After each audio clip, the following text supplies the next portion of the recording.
One of the things she noticed in her research was that American kids tended to exaggerate dangers. So when they listed things they were afraid of or things that scared them, they would say, stranger looking at me funny. Things that weren't actual dangers. But teenagers from other countries, Russia, Japan, they tended to be able to calibrate what was an actual danger much better. And that's what we're seeing on campus. We're seeing these kids having nervous breakdowns because someone dumped them or because a teacher gave them a bad grade. Yeah. Because they couldn't hand her a paper on time. One of the things that drives me the most nuts about universities is this term microaggressions. Right. Which is so crazy. It's like looking for things to be bigger than they are. Right. Taking a very small thing, whether it's someone like rolling their eyes at you or saying something that, might be insensitive, and calling that insensitive thing a microaggression. That's right. And that's exactly right. And one of the things I looked at was, are we turning these kids into emotional hypochondriacs? And what I mean is, I interviewed a world expert, this man, Arthur Barsky at Harvard Medical School, on hypochondriasis, being hypochondriac, what they now call it illness, anxiety disorder, or somatic symptom disorder. And what is it? So it turns out what it is people who put hyper focus on the normal pains we all feel. They're not faking it. They're just attending to the normal pains and increasing their pain by doing that. And people who turn their pain into an organizing principle of life, of their whole lives, they have a hard time overcoming it. It becomes their identity. It becomes their identity. And that's what kids are doing today about their emotional pain. Oh, I have social anxiety. I had trauma from my breakup. You don't have trauma from your breakup, okay? You had a breakup, and it's painful. But using these, psychiatric terms, trauma, it's not helping. It's right. not. It's exaggerating the pain, and it's making that pain feel worse.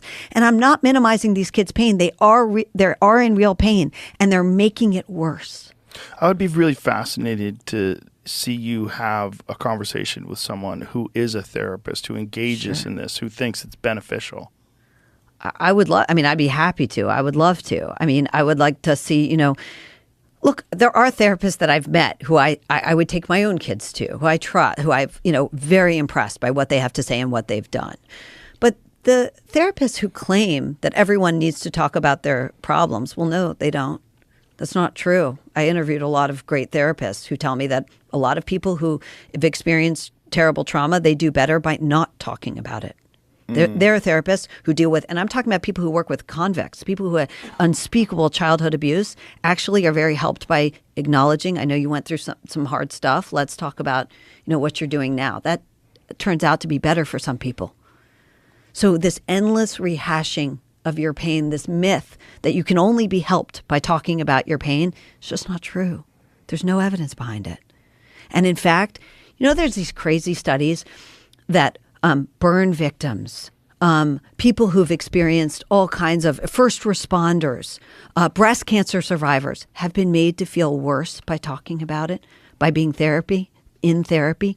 They had control groups. They've done these studies where burn victims, one portion of them went to group therapy, the other portion didn't. And the ones who didn't go to therapy ended up better with less symptoms after, 9 months, I think it was.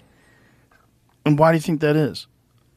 Because they did other things that are healing too, like spend more time with family, like get involved in work, like, pick up a phone and call a friend you haven't seen in a while. Find a natural way to mitigate that. Exercise is amazing. Study after study has shown that exercise is amazing. And you know what it doesn't have? All these bad side effects, right? Of loss of sex drive, like SSRIs have. Yeah. Right? We know that the antidepressants come with all these horrible side effects, especially for adolescents, like the risk of suicide and other things, right? You know what doesn't have that? Exercise. Yeah. So I'm not saying don't get help. And if you really need it, get the medicine and get the therapy. But what I'm saying is, if you don't really need it, gosh, there's a lot of ways to feel better. And we seem to have forgotten about those.